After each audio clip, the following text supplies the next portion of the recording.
This is what a fully optimised downhill bike platform looks like.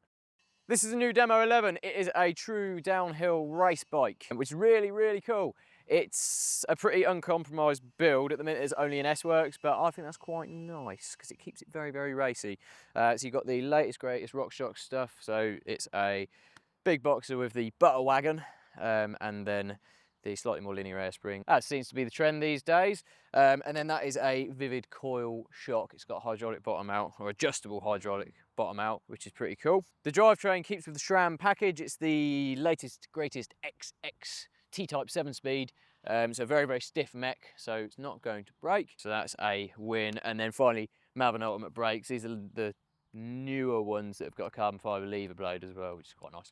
The wheels, they are aluminium rims, which seems to be de rigueur these days on downhill bikes. So a really, really sound aluminium rim. It's not the most exciting thing in the world, but you've probably got better that you're going to stick on it anyway.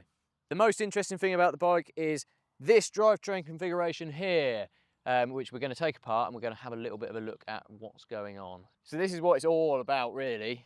This is your jackshaft, which is the USP of the bike. So I've left the little chainringy bits on just so we can see what's going on. The crank attaches to this here. So when you're turning the crank, it's not turning this black cog.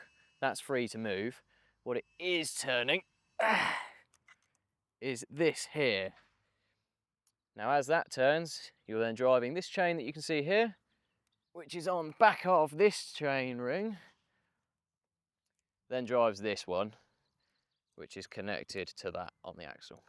And that's your main kind of chainring that then drives the main chain down to the mech. So this little pulley here, that just basically serves as an idler.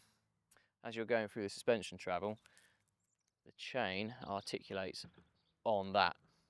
So rather than pulling on the lower portion of the chainring, it's just turning that, which means that you've got essentially no chain growth. What that also means is that you're not pulling the clutch on the mech as you go through the travel, which is really good because you've actually got a really, really stiff clutch in this mech, which is great for chain retention. It just means that if you didn't have this system here, the suspension would be so massively affected by that tension of that. So to decouple the two systems is a win because you get the best of both worlds. There's two of each cog here and two chains. All that's really doing is making the whole system a little bit more, I guess, reliable and rigid, but also you're halving the wear on each system. It's also all sealed, so it should last absolutely ages anyway. So what I really like about this is just that it's doing something a little bit different. I say that, some people are definitely going to say that the Cannondale Gemini did this 25 years ago or whatever, which it did, but it's quite nice to see brands like Specialized actually innovating stuff again, just doing stuff different rather than just pandering to the kind of standard bike design. And in a way, thinking outside the box and inside the box.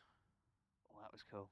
Finishing kit, we've got a lovely Thomson seat post, which is really cool. And then this saddle, I don't know what it's called, but it's got a cutout here for the tyre to go into when you bottom the suspension out. So that's quite cool, a nice like downhill specific touch. The handlebar is stemmed from Truvativ, just to finish off that SRAM package. It's an aluminium bar.